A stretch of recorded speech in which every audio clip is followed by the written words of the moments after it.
What's up, y'all? Welcome back to another episode of the Owens Recovery Science Podcast. This is our 2023 Memorial Day episode where we step back and don't talk BFR, but we dedicate this podcast to service members who have paid the ultimate sacrifice and died in combat and service for our country. If you didn't know, that's actually the meaning. That's the purpose of Memorial Day, is to have a national holiday to remember those individuals that died serving our country. And so we wanted to do our part to make sure that many of those soldiers that have died are not forgotten. And so we invite people on the podcast to come tell their story so that we can remember and learn who they were, what they did, who they've left behind, and kind of say thank you, if you will. This year, although we've alluded to it in other previous Memorial Day episodes, we wanted to try to put more of a focus on the mental health side of combat, of serving our country, of leaving the military and the structure that it provides and those sorts of things. If you didn't know, the suicide rate among veterans and active service members is 5 times greater than that of the general U.S. population. In fact, since we started tracking veteran and active member suicides since 2001, what we've learned is that every year, on average, about 6,000 service members or veterans commit suicide. That's over 120,000 veterans and service members in the last 20 years. That's a big number. It's something that has hit a little too close to home for us at Owens Recovery Science this year in a few different ways, and not something that we're unfamiliar with, but has maybe come a little closer than other times perhaps. And so we wanted to just kind of tackle this head on and talk about it, provide you with some resources if you are unfamiliar, and try to just do what we can to reduce, I guess, the stigma around mental health issues that potentially lead to suicide. The good news is, from a government perspective, from a Department of Defense perspective, from a VA perspective, our leaders are very aware that this is a problem, and they have dedicated resources in the form of money and jobs and programs and effort to try to help stop this. But like the VA's 43-page document that they published earlier this year on veteran suicide, everyone can play a role in this. If it's just a function of knowing that some of these resources are available and being able to connect someone, or maybe playing more of an active role or donating money. There's lots of options and ways that you and I can just try to help make a little bit of change for the good here. And so I've put together a number of different resources in our show notes for you, from just general groups within the U.S. that are focused on mental health and mental awareness. If you didn't know, May is Mental Awareness Month, has been since 1949. And, that's something I had no clue of. And it's literally been that way my whole life. So there are groups that are just kind of year-round, always trying to provide services to people that need it, from a number of different mental health perspectives. And then there are groups that are within the military or specifically for veterans that provide resources to those individuals to help them address whatever mental health complications they might be having. And so I think, a minimum, if you and I just kind of know that these groups and programs are available and and how to connect with them, then that's a win. And so one of those resources hopefully can be our show notes for you. So that's about all I wanted to say on that.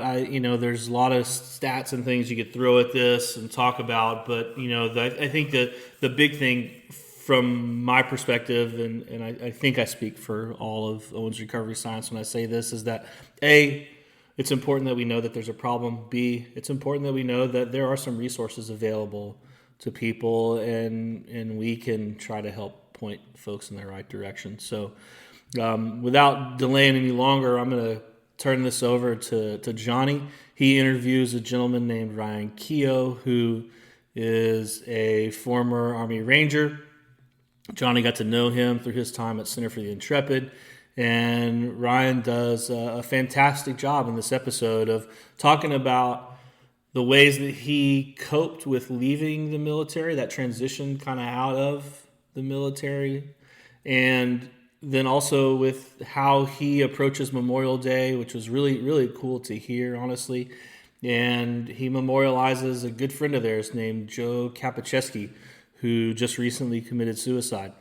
And we'll have some links to Joe's book and a video about some of the things Joe did while he was in the service as a way of remembering him. And then, as we typically do, we'll play taps at the end. So hang around for that if you would, and just kind of maybe say, I don't know, a little prayer or whatever you like to do for putting some good out in the world. All right, here's Johnny. This is the Owens Recovery Science Podcast.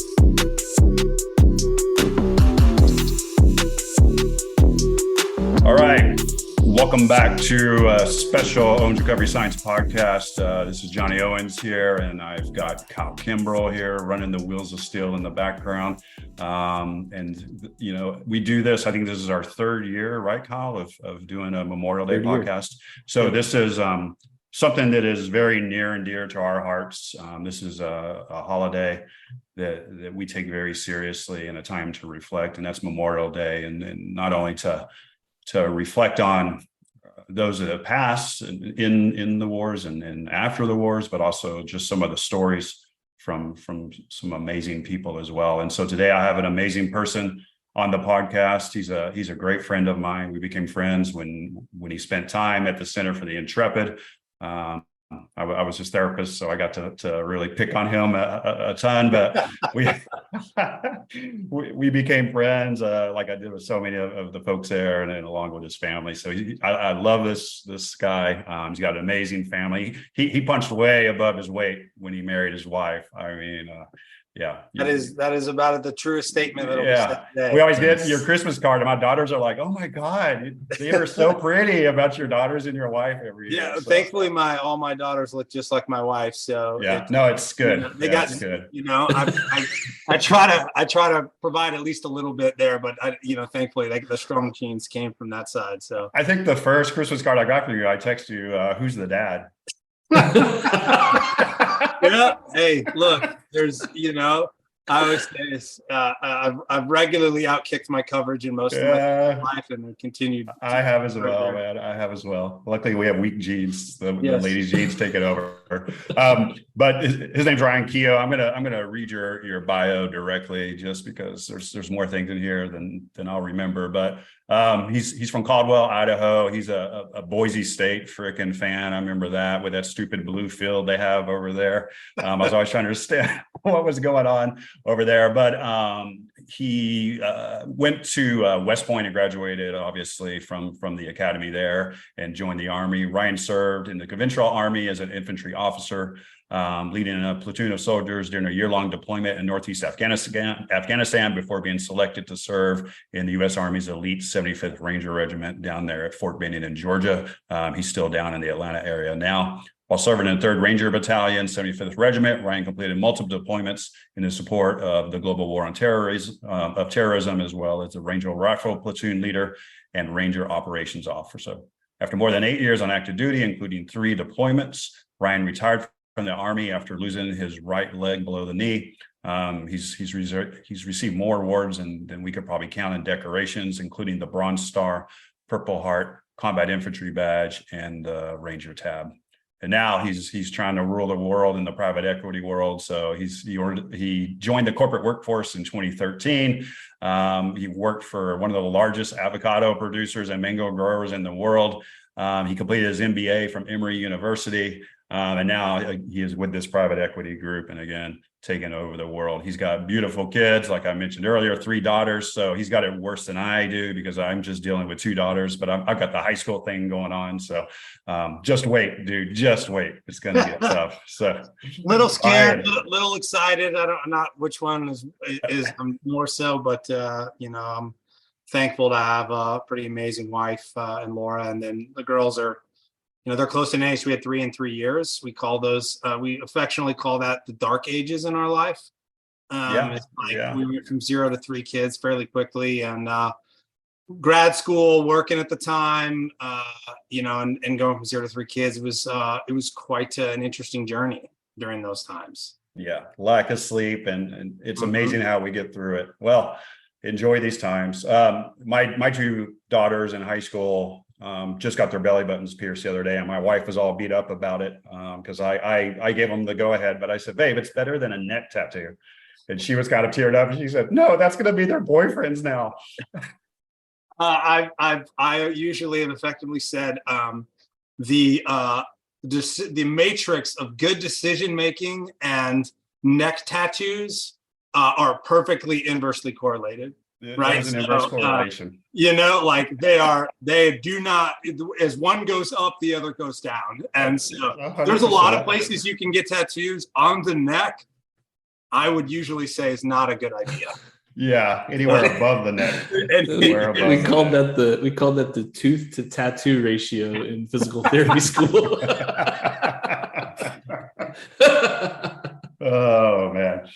So Ryan, kind of all joking aside here, if you don't mind, I know you're such a humble guy. You don't want to delve a ton into your background and injury, but I kind of want to get into your background of joining the military and sort of the story, if you don't mind, of the Rangers, because I think it's so cool, just how the Rangers kind of stood up. And people don't understand that we geographically in the U.S. there's the regiments are kind of in different spots, as well as kind of how they deal with things around the world. They also kind of, let's get into more Memorial Day, and then we have a huge tribute to someone that was someone that we really, and man, looked up to a ton. It really hurt us this year when this person passed. So I mean, I was originally from Boise, just outside of Boise. My parents are, outdoors was why we ended. My parents, moved from California to Idaho. It was, they always say they affectionately call them big hippies from the 70s, but they're my dad is a super competitive triathlete and outdoors. My mom is, I would say, the quiet athlete of the family, so she just goes out there and works, and still like pulls my dad around everywhere when they're in their 70s, riding their bikes around Europe.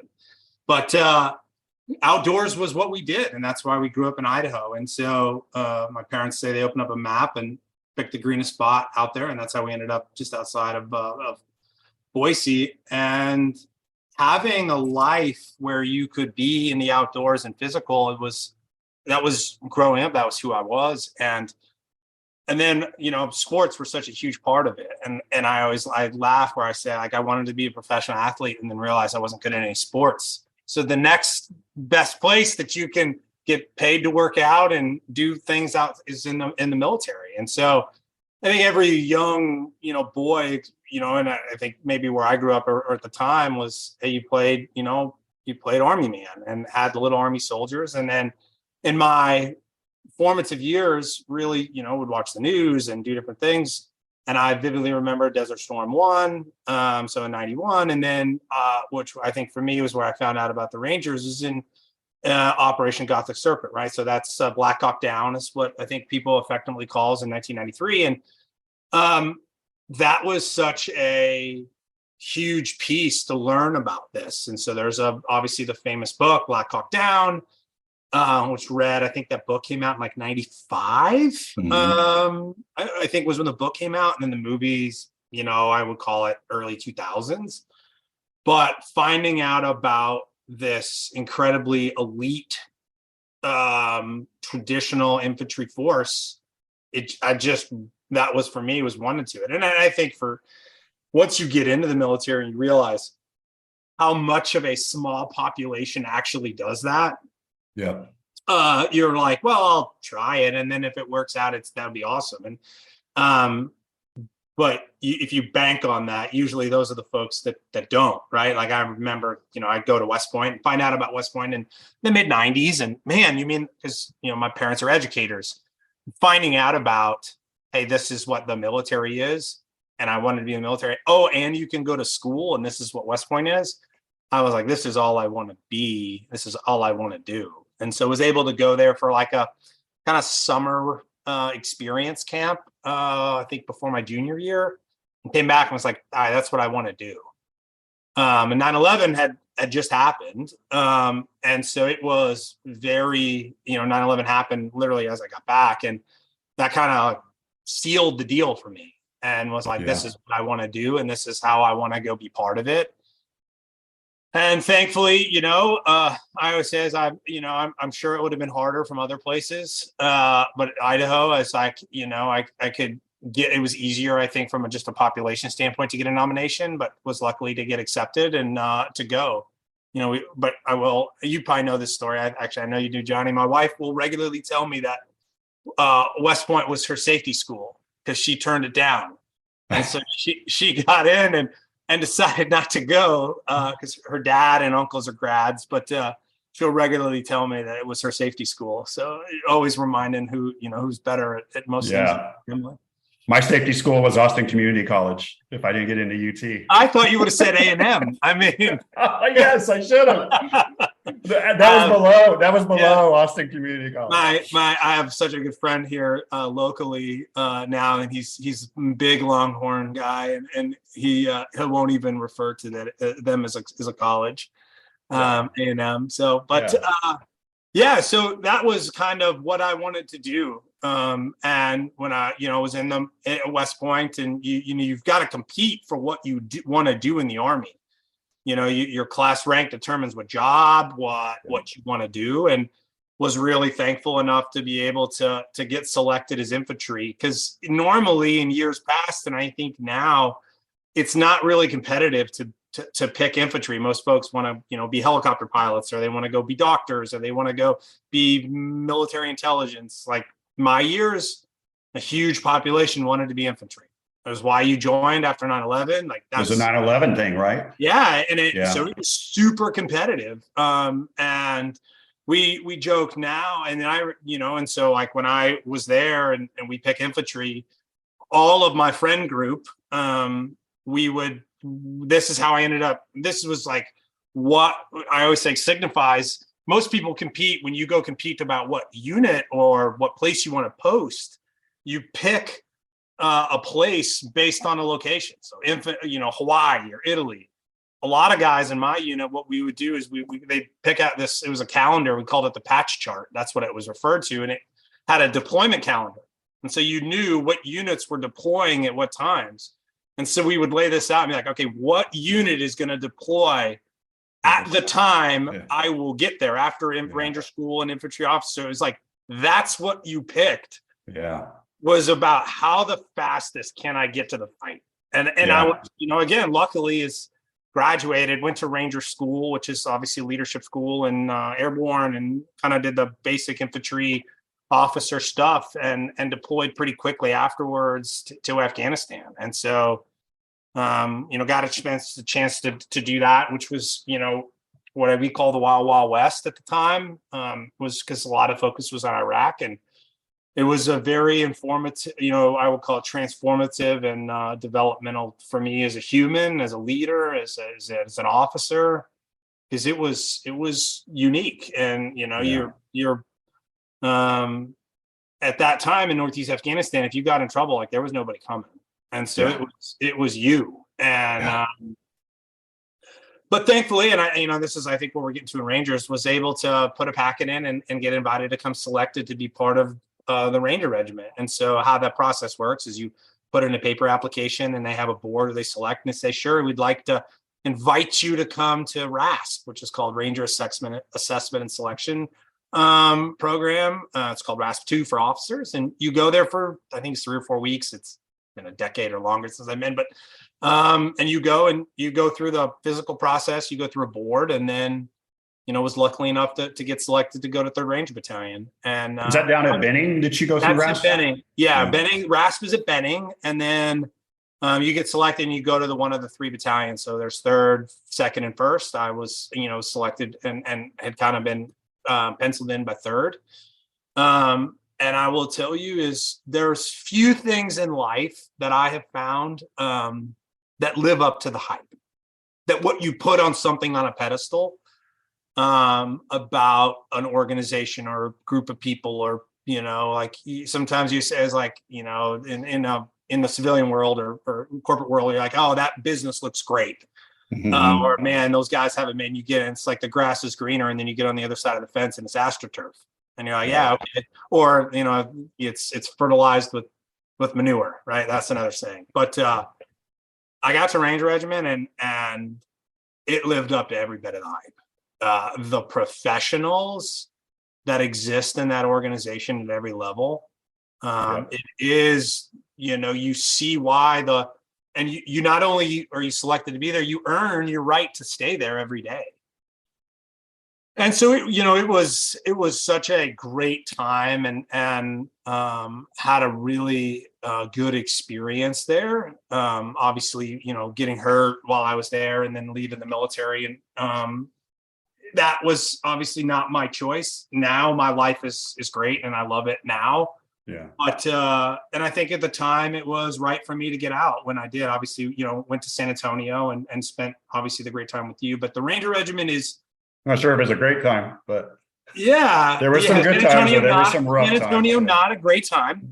Yeah. I can admit it was not my favorite time of my life. But I say I left with a kid, and I'll never, that was a super great thing for my life. But the Ranger Regiment, for those that don't know, it is the Army's premier light infantry unit, right? It's a piece of special operations that specializes in direct action. So whether that's seas and airfields, that's really kind of the National Command Authority, right? When you think of Panama or Grenada or jumping into Iraq or Afghanistan, those were Rangers, right? Seas and airfields. But in the global wars on terrorism days, it transformed into an elite raid force. And so all of what Ranger Regiment, what we did every night was we planned raids to go after guys that are not good. And not just guys, but gals, but most of the time all guys, right? And these are guys that are, if they came up on the radar of special operations, they're not good people. And they were moving against what would be life, limb, happiness of either our soldiers or the population. And that was what we were tasked to do. And so it was a very unique ability, and they're very good at it. I was lucky enough to be along for a ride, short period of time, but it was a great experience. And they are a pretty special organization, and it got some pretty special people, which I know we're going to talk about, Joe Cap, and I will tell you, it allowed me, I think, to be who I am today. Just the expectations of professionalism and the expectations of excellence that you have to bring every day with it, and that's the excellence is the standard, not the goal. Yeah. Well. So, I know that's probably a long answer. No, I love it. I mean, I'm going to back up on a little bit of things, but I'm also just for ease of the conversation, a Black Hawk Down baby, because I was in college when that happened, right? And so I remember how much those pictures affected me of seeing them dragging our servicemen down just down the road. They were basically naked. I remember it also made me really want to keep my grades up because I was worried there was going to be a draft at that. That was the first war forever. I was like, oh shit, my dad was right. I'm gonna be in the service. But I do remember that was just like wow. And then I read the book. Yep. And then that was the first. I was like, what, this Ranger thing is crazy. And then kind of when I get into how you guys kind of work hand in hand with the I think we can say their names at this point in time. I remember my Yes. boss always said, you don't say their names out loud, but working with the Deltas, and then Black Hawk Down came out. And if you haven't seen that, I mean, that's a great movie, and just seeing how Rangers are as well as the Deltas. Black Hawk Down is one of, and it's even my girls at this point know it. I people that I work with, and they know, and it's one of the few TNT. It's one of those movies that are on TNT that I have to. If it's a Saturday afternoon, Black Hawk Down, it's like, well, I know what I'm doing today. I know. I know what I'm getting into. You cannot turn if it's on. You cannot walk away. I mean, you have to watch it. And dude, it's got like, now when you watch it, you're like, it has every like male stud-looking dude in the world. And from Tom Hardy, like, I know, Eric Bana, right? I mean, the geeky dork is Ewan McGregor. It's like that's how many studs are in it. And I'll go back to also, I've been lucky enough to go to all the Ranger battalions and Delta and all that. I would get to go visit. Dude, when you leave these Ranger battalions, I felt so pumped up and like, God bless America. Like, there's something they pump in the air there. I'm like, this is just. It is also the most competitive place that I've ever been. It is, yeah. I did not think it could get worse than like my friend group at West Point. No. But no, it'd be like, but Kyle, they wear basically underwear for shorts. That's the only problem I have with the Rangers. They call them Ranger panties. Ranger panties. No, but it would be like, well, I'm going to be here at 5:30, and then the next day it's like, well, I'm going to be here at 5:25, and then I'll be here at 5 o'clock doing push-ups. So like, and it's the culture that is bred there. Yeah. And you're right. There's all the good and all the bad that come with it, but it creates such a infectious culture of excellence that is really, I have never seen anything like it. Obviously my good friends left Ranger Regiment and gone on to other, very specialized mission units. Here kind of maybe so them. I can't speak to those, but I can speak of, you stick 800, 18, 19 to 27. Sometimes you get the Colonel Wall or General Walrats, they're the commanders, but they're only in their 40s, of the most competitive, testosterone filled humans on the planet, and it creates something pretty special. How hard was it to get through Ranger School? Well, Ranger School, obviously different than Ranger Regiment. Ranger School is just a leadership school, right? And a lot of folks can go to it. I mean, is it impossible? No, because, a lot of folks do it. Would I ever want to do it again? Absolutely not. I went in the winter, and I went, so it was cold and it was rainy and folks got hypothermia. I think one of the, there's a few things, obviously now living in Atlanta and close to Dahlonega where Mountain Phase is. And I remember a saying is, you get there first time to mountains, you look up and you see the huge mountains, the Tennessee Valley Divide you're going to climb. And there's nothing but character in them hills, is what the saying is. And that's awesome. I work with a guy in another business that has our same financial sponsor, and he's a Navy SEAL. And he and I were just kind of talking about some shared experiences. He's very similar age as mine. And he said, you go into the surf and you come out a changed human. Oh, yeah. Ranger School is obviously, it's very different than Buds, and, they're totally different experiences, the longevity of it versus Hell Week versus the food deprivation. It's a very, very different experience. But I still think it's the same way. You're just different. And in terms of what you can push yourself to, what you find very differently around what the difference between pain and discomfort is. And if anybody I think you taught me that more than anybody in my life, is there's a difference between pain and discomfort. Yeah. When you're learning and going through rehabilitation after a major injury, it's, hey, what is pain and what is discomfort? Because discomfort is good and pain is not. And right. I think where you got to learn. When you come through it on the other side, you're a changed person. That's for sure. Yeah. I remember being down in San Diego and just looking at their Buds training, and we didn't get to see it because it was going to be the next morning, but they had this giant rope that went from one end to the other. It was like 80 feet in the air on these two towers. And at the end of all this like crazy stuff, they would have to get on that rope and scoot across the rope. And Ryan and I were there. We're like, so what do y'all harness them in case they fall? And the guy goes, oh no, man, we don't harness them in. There's sand below them. We call them lawn darts. If they fall, they just go down and their legs are sticking out of the sand when they're done. Like, yeah, this is a different world than what I'm used to. They'll figure it out. Yeah, I want to clarify too, and I did misspeak because this is something that gets confused to people. People who go through Ranger school, they're like, I'm a Ranger. You hear this with some of these politicians, versus, they're like, I got my tab versus I actually went through regiment. Can you just clarify that? Yeah, and I think some folks, there are some folks that still kind of beat their chest around it. At the end of the day, like it's a way around it, right? And now I will tell you, there's a very different pathway of Ranger Regiment. As I always say, hey, once you put on a tambourine, that's a different life, and then you live it. You've done different things, there are two very different aspects of it.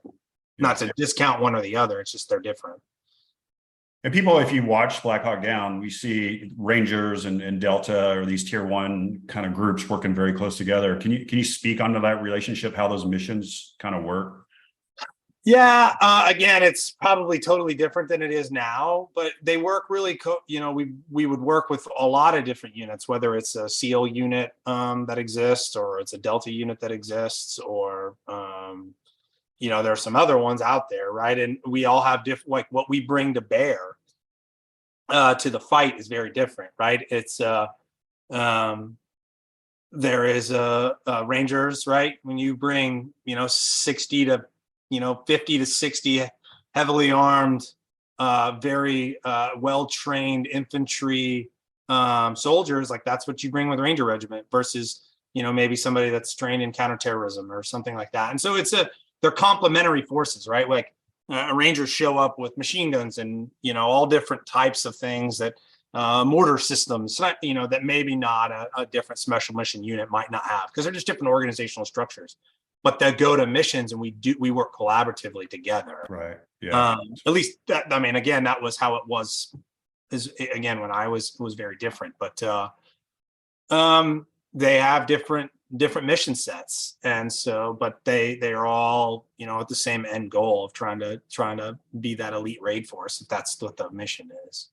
I thought that was so cool when we were all together at the Center for the Intrepid was, you had across the spectrum of all these different groups, your young infantry kid, young Marine, up to, them all looking up to you and Ranger guys, and then you'd have the other special forces guys, but everyone, it was almost like an even playing field, but you guys were able to drive those other folks so well, just seeing the way they looked up to y'all, because sometimes they got sick of my shit. And I would have to bring in like a Ryan Keogh or some of our other buddies that were there to, kind of like, okay, this is, I think some of it comes, some of it comes with age. Some of it comes, but I think too, is like just the expectations, right? I mean, we both know young Rangers, and there were young SEALs or the MARSOC.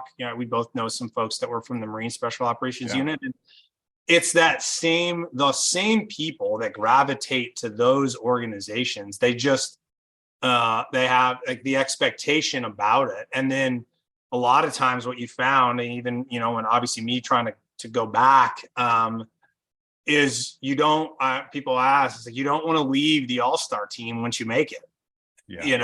Or folks their entire life have been spent, hey, I want to go be a MARSOC Raider, or I want to go be a Navy SEAL, or I want to go back to the unit, right? To going back to being an operator. And that's what they do. That's what they know. I think, as we'll talk about, I'm sure later on, that strikes both ways. If that's all that and that is what you define yourself by, man, that's tough. That is so tough to get over. It is. And I think everybody's got to find a way to do it. And we can kind of transition to that too, as I thought about as we were talking about it. Somebody asked me a long time ago about how you deal with the transition. And if you've never been to Arlington, you should go. It is I go to the West Point Cemetery when I'm near there because I just have some very close friends that are buried there. Arlington is another way. And if you've never been there, it is such a powerful visual representation of the sacrifice that has been made by such a small portion of the population. And one of the things which I put on that that really has made me kind of think about it is, if you think of people on Earth that have been here that could be or should be like proud of their professional accomplishments, that would, the medals on their chest, or the units that they led, or the things that they did, it would be in that cemetery. Yeah. But the common things that you see, beloved father, cherished husband, friend, those are the things that they wear on their head, right? It is. And that really kind of impacted me. It was like, what matters? And like, what am I like? What do I want to be defined by? And I will not let myself be defined by my injury or my time in the Army. Like that doesn't mean that I'm less proud of it. It is just like, what are you going to be defined by? And I think that is where I think some folks sometimes struggle, is they're not allowing themselves to define themselves other than what they did. Yes. Dude, you couldn't have said that better. Yeah. And I think that is one of the keys that in the code that we haven't been able to crack, is not being defined by that. Yeah. It is so indoctrinated that this is who you are. This is who you are. This is who you are. Making that transition is crazy tough. And I think what another piece is realizing how, if that's all you know, right?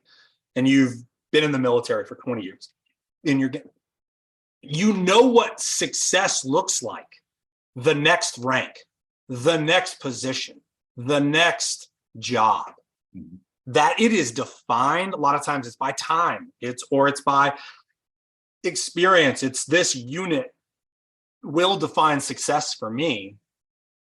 And that is like really powerful and easy for folks to view. When you get out of the military, you don't have that.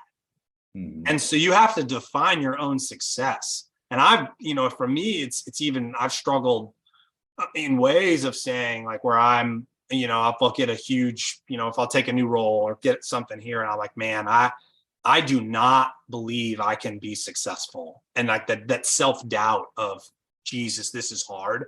I've watched a lot of people fail. And I think what you get to is you got to define your own success. Because I had, somebody kind of give me some feedback when I was really struggling. He said, look, your problem is you have a view of success through one lens, and that's excellence. That's it. It is, if this is the goal, it is a pass or fail. There is no other thing other than excellence is success. But what you have to help redefine is, like, you get to define excellence, by the way. And that was what he told me. It was like, it's time and resources to achieve the mission in which you have at stand. And so if you get to define excellence, and I think people struggle, that's another aspect where people struggle, is they're like, I'm not successful. I don't know where the next move is, or I see these other people doing these things that I'm not doing. And that is such a deflating for somebody that has had such a defined success. So when you take that and you lose your identity, for a lot of folks, again, this is how I've viewed it. So I'm not saying this is Ryan Keogh's opinion, but it is, I think that's where a lot of folks really struggle. And it's not that I haven't struggled at times, but like I didn't allow myself, and I didn't have a partner in Laura that would allow me to. Yeah. And it was like, hey, I get out and I have 3 kids in 3 years. And it's like, no, you are a dad, and this is what we do here. And this is, we're successful. Like, this is what we are going to do as a team. And that helped me. I also, that's been huge. And I think that's where I call it the good, the bad, the ugly of getting out of the military, is you have that is like those sometimes hit people with just, it's a brick wall for some folks. For everyone, Yeah. I mean, it's hard. Yeah. Yeah. Well, and excellence is life or death when you're in the military, almost, and so it's easy to say, like, I'm going to put everything into this. And like you said, how do you redefine what excellence is going to be for you at this point, when it could just be, this is just to get a promotion in this job, and they're almost looking down on it. But it's like, man, you gotta, again, there's way more that defines you. And the dad, the father, all of those pieces were such huge game changers for guys like you and so many other of our folks that we saw that succeeded. Was that, I mean, I always would tell the spouse, you are the key component here. Oh, like, yeah.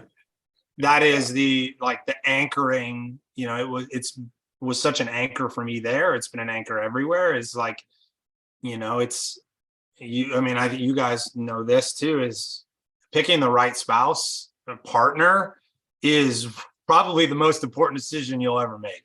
It is. And and I think that is where, for me, it's helped me be successful and help me and that transition out of, right. There is no end. There is what even in the military at times, there's end lines, right? There's finish lines. I'm going to finish command and then I'm going to go do something else. In the civilian world, there is no finish line. I know. The journey is the entire aspect. That is the race. Yeah. And there's the accreditations. Oh, I got this badge. That means I can do this. Like, that doesn't exist. Yeah, no. I wish it did. I would win my email badge every day. Woo! You answered 20 emails today. Exactly. And I think that those are, but I think where the balance is not allowing the military to define you, but not allowing you to lose the things that are special about you, and what it did for you. Yeah. And I think that's where, like, that's a constant, I would say, like, back and forth for me is, if you've ever done a DISC personality, right? The high D, the drive. I'm about as high, like there literally is no higher D on a DISC for me than that exists. But knowing is like, that has equal ramifications the other way. Right. And being aware of it. Yeah. And those are all like aspects that I think people deal with in the transition. Hopefully this is, what we wanted to talk about, and, kind of piece. The awesome. Transition is what worked for me. And so that's going to lead us into Memorial Day and difficulty with the transition, because, we lost someone special, and it sent ripples through our community of friends. I know through your Ranger community. And this guy is a legend. I know it's hard for you to even talk about it, but if you want to kind of give the backstory of Joe Cap and how we found him. Memorial Day at first is, I don't view it as a holiday that can't be celebrated. And some people do. They're like, it's a sad day.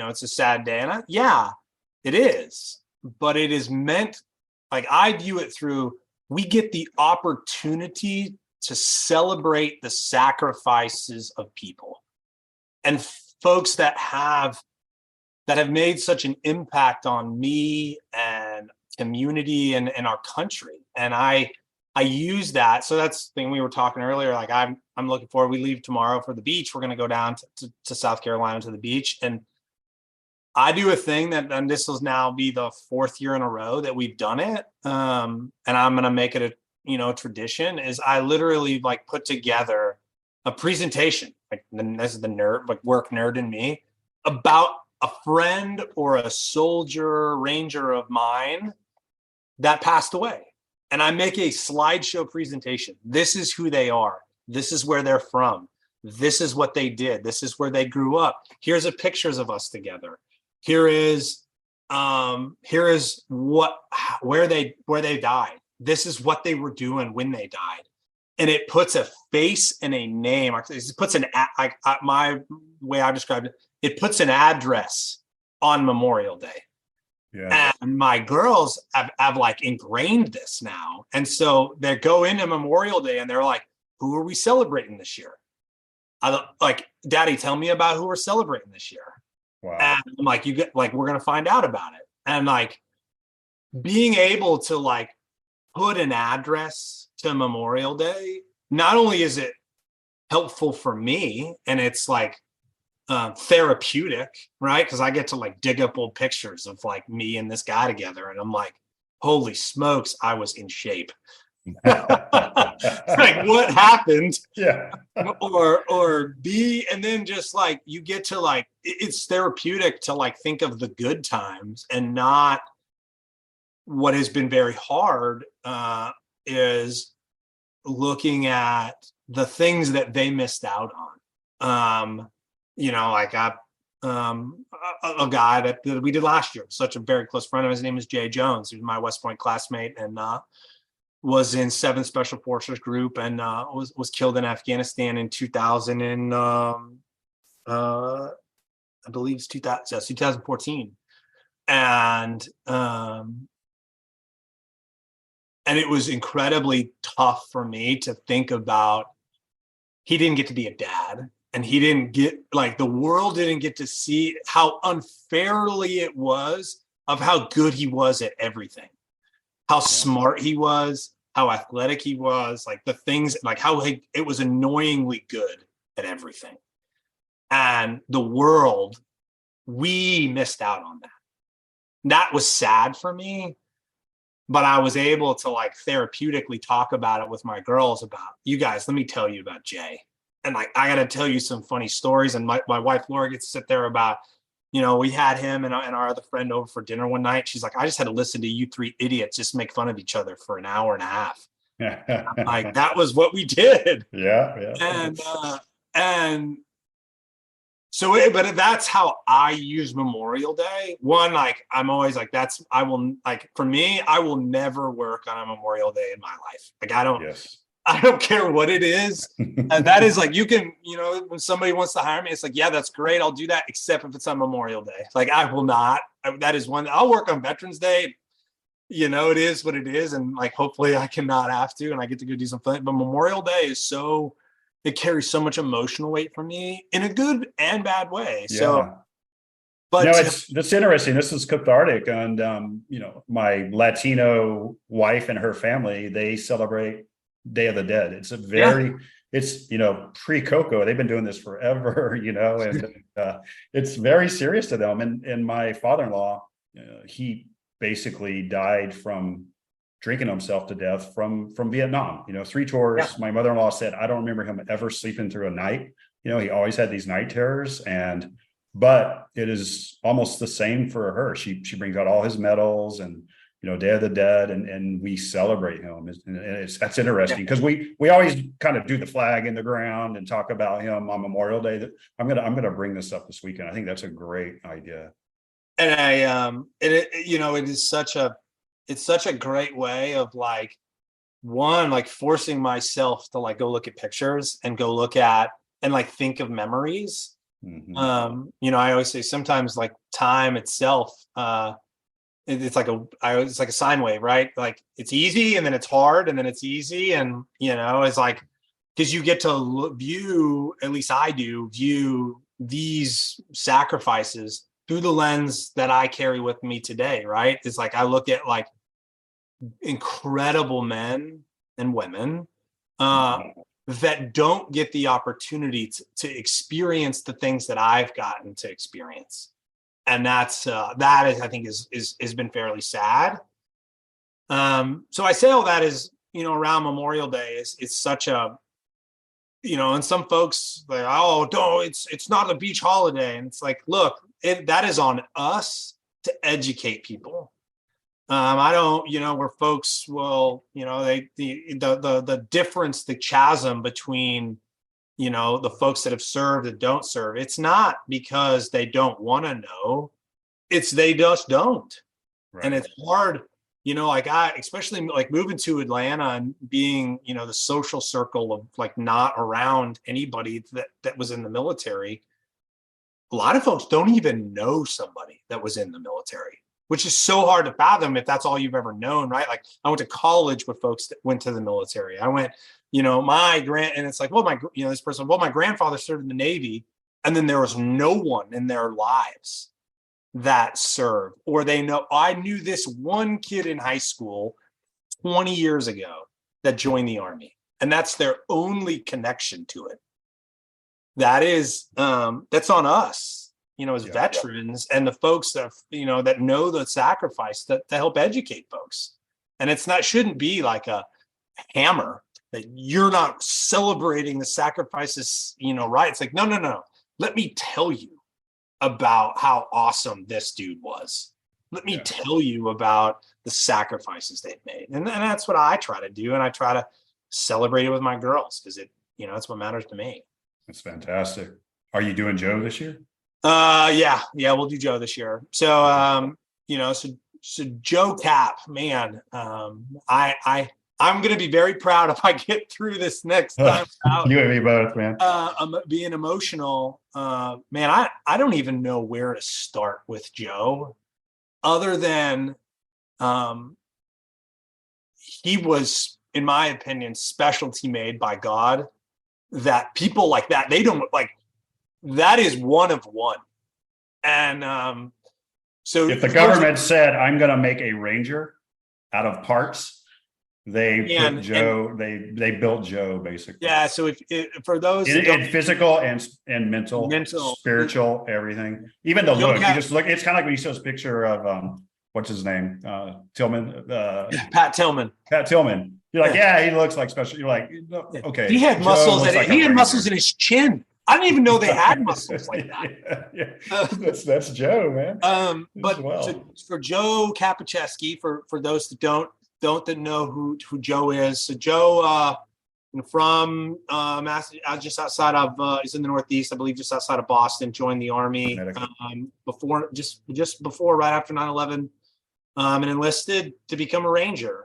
So Joe, jumped into Iraq, had a mustard stain from jumping in. That's a mustard stain, an award you get from a combat jump. There's only been 3 since 2001. All of them done by 3rd Ranger Battalion. From Special Operations, there's some other folks that have obviously done them, but in 2005 was in Iraq and lost was injured in a grenade attack, and injured his leg, tried to have limb salvage, and it ended up being an elective amputee. And so when I showed up the Ranger Regiment in 2009, 2009, 2010, Joe was a newly promoted platoon sergeant. So it was the second in command of a platoon, right? It was the senior NCO of a platoon. And I believe had done like 4 or 5 deployments post amputation. Yeah. And he was a RASP instructor, which is like for the RASP 1, the enlisted guys. And the aura that Joe carried around, because of he was a physical freak of nature, where we would work out together and go on runs, and he had 1 leg and I had 2, and I could not keep up. Yeah. Sub-hour 10-miler with a prosthetic. He ran on a Pathfinder, which is like this walking prosthetic. Yeah. He ran 5 miles in under 4 minutes in a prosthetic that is not designed to run. Yes. Like that, if you told the manufacturer of that, they couldn't fathom that somebody could do that. Yeah. And he had just an outlook of life that there was no obstacle that he could not overcome. And I think people, we see pictures of these service members missing a limb, in a prosthetic and in their uniform. You're like, oh, these guys are just all redeploying and doing stuff like that. That is not a common thing at all. It's extremely rare. And he was the first to be able to do it as a Ranger. Correct.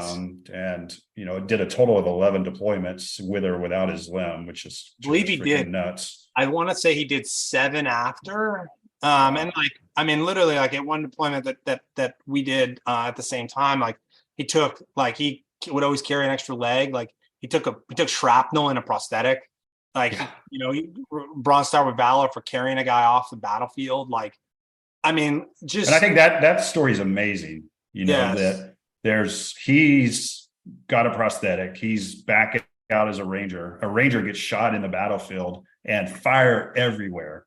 And who runs out and drags this guy back with his prosthetic? Like it's nobody's business, yeah. is And Joe. that, and He it, gets I would the tell you, you know how mad he would be that we were talking about him wearing a prosthetic right now. I know, I He know, I know, I know. But and I think, you know, when obviously with when I got hurt, and I remember him walking into my hospital room and being like, "What's wrong with you, man? Let's go. We got things to do." And I think for him, like having that connection that I had with him allowed me to know it's going to be okay, and like I'm going to get through this, and like that is such an infectious way of viewing. Like I remember when we went to the Boston bombing, and people are like, "How'd you get here?" I'm like, we got on a plane and drove. And they're like, "You can drive?" I'm like, "Yeah, dude, like I can definitely drive." But it like when I, experience is like, Joe could do everything I could do better than me before my injury. I will tell you, Joe was an incredible father of, two young boys. And this year, I think got out of the military a number of years ago, did retire, did some other stuff with the government for a while, and I think ultimately continued to struggle with some demons, and unfortunately took his own life this year, and it I think it would have been I really struggle with it of knowing that I probably should have been there for him more. Ultimately, folks are that's a battle you have to deal with internally, and he had a private. I even said, my wife and I were talking about it, and his service was fairly private, because I said, man, if they were, he's barely in Arlington, and if they would have had a public service, they'd have had to have it at like FedEx Field. Yeah. That was the impact that he had in the community, not just of wounded people, wounded soldiers, amputees, the special operations community, Ranger Regiment. Is he carried with him, I think, a lot of that, of being that, when you think of Rangers, like that's who I think of. Yeah. Is that he really was such a powerful, symbol. And man, I think obviously the worst tragedy is the fact that you get two boys that don't have their dad, and Kim that doesn't have her husband anymore. But man, we're all at a loss because he's not here. Yeah.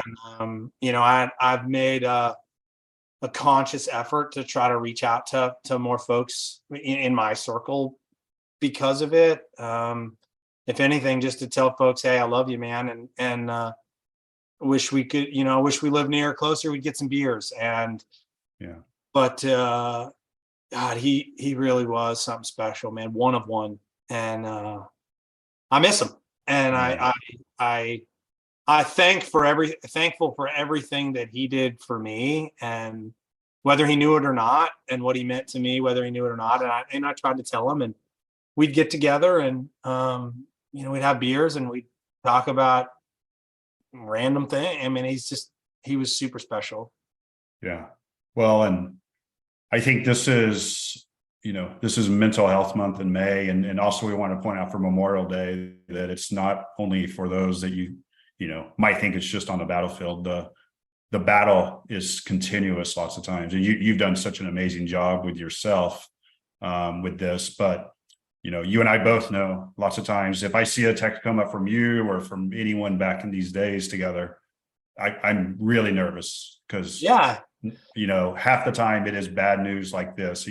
And I can't tell you how many times I'm just like, no fucking way, Joe. Like, and then you feel like you said, you feel like an ass because you're like, dude, they got it so together. It's always like, Yeah. like And I should have done something, I had another very close friend of mine from the Army that we went to West Point together, and he was a Ranger, and then he went to another special mission unit, and he died last April, late March, late March of a heart attack. Just a widowmaker, and and then obviously then Joe passed away not too soon after, and I had called two folks to tell them both, and I was like, man, I haven't talked to this person in 7 years, and on both the times that I've called them are about things that I should not be having to tell people. Yeah. And that was when I said, for me, it's like, okay, I am going to make a concerted effort to reach out to folks, even if it is just if I call them and they don't, it's like, look, man, I'm not calling you to say one of our other friends is dead. Yeah. And I think that's been the hardest thing around leaving the military, is knowing how hard it is, and folks knowing that folks struggle, and and thankfully I'm like, I've been out now longer than I was in, which is mind-boggling to me. That's crazy. Yeah, we're old now. Yes, and I've got my first, like, my classmates are lieutenant colonels, and like my friends are like full bird colonels, and like next up to be generals, and like my mentors are multiple star generals retiring, but they all have to leave at some point. And you try, and I think for me is like, what I've tried to do is just be that sounding board of, hey, look, like this is the things you're going to run into. This is hard. And like, because I would say incorrectly did it. Like most of my things in my life, I've done it my way. And like when I got out of the Army, I just muscled through a lot of things without resources or people to lean on, or things like that. I remember this old Ryan Keogh back in the day.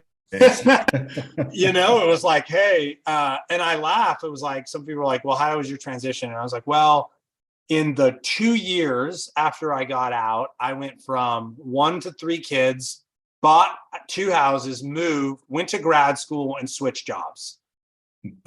So like, I didn't have a time to think about it, other than these were the tasks at hand and how you get through it. And you still think about it and you still try to get better. Yeah. But that's where I think, there's always try to be better and try to help other folks behind you and say, hey, here's some resources. And I think hopefully we as a military and vet organization have gotten better as well. Yeah. Yeah. Well, man, this is great stuff.